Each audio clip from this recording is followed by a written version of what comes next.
ठीक ମୁଁ ଅନ୍ କଲା ବେଳକୁ ସେ ଦି ଜଣ ପୁରା ସାଇଲେଣ୍ଟ ହେଇଯାଉଛନ୍ତି।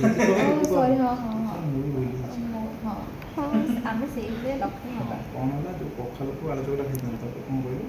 ମୁଁ ତମକୁ କହିଥିଲି ପଖାଳ କଚଡ଼ା ଖାଇଥିଲି କ୍ୟାମେରା ଅନ୍ ହେଲା ମାନେ କିଛି ବି ଗପିବ ନା। ମୁଁ ଆଜି ମାନେ କ'ଣ ଖାଇଛି କହିଲ? ମୁଁ ଆଜି ଖାଇଛି ଭାତ, ପଣସ କଠା ଆଳୁ ତରକାରୀ, ଆମ୍ବ ଭଜା। ନେଇକି ଆସିଲନି ତ? ଆମ୍ବ ଭଜା। ଏତିକି? ମୁଁ ତତେ ପଚାରିନଥିଲି। ତମେ ମତେ କହିଲ ମୁଁ ପଖାଳ ଖାଇଥିଲି, ସେଥିପାଇଁ ମୁଁ କହିଲି ମୁଁ ପଖାଳ ଖାଇନି। ଖାଇଥିଲି। ପଖାଳ ଆଳୁ ଚକଟା। ଆଜି ବିଚାରା ଖାଇନି ଲୋ। ହେ କାହିଁକି ଲୋ?